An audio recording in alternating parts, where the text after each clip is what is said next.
GSM walikuwa wanataka wadhamini.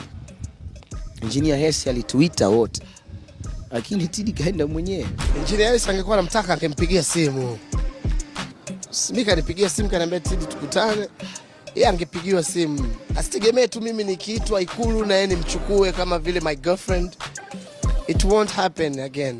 Bosi ametuita wawili, asubuhi umekwenda mwenyewe. What's the problem? Mimi nikiitwa naenda mwenyewe kwanza. Kwa hiyo swala la Engineer Hersi tuachane nalo. Q-Chief is not my girlfriend. I can't take him out everywhere I go. Period.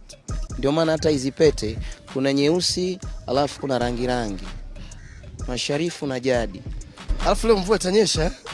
Au nimpigie simu Q-Chief nimuulize Q-Chief mvua itanyesha baba? Sharifu. Sharifu mapete. Wow! Kama mimi, this is not fashion. This is a honey burger. This is a honey burger. Nyegele. Fuatilia shughuli zake ndio utajua kwa nini nimevaa. Hajakupatia tetanus.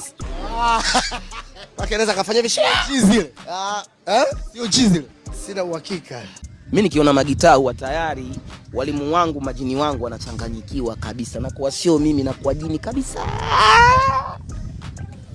Change. Kama kucha magamba nini. Alafu naanza kulia. Kama wanipenda kaninunuliezeze. Ujue huko Dr. Mwinyi rais wa Zanzibar ananisikia huko. Wewe ananisikia, utasikia hadi punguza mambo. Samani baba. Pole nafanya.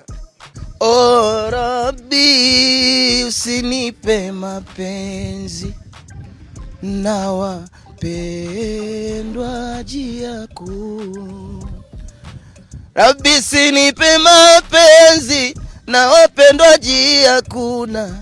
Oh Rabbi, sauti zishatengenezwa na Mwenyezi Mungu. Sasa sio lazima uende studio umwambie mtu minya kidogo, ongeza kidogo, Weka autotune.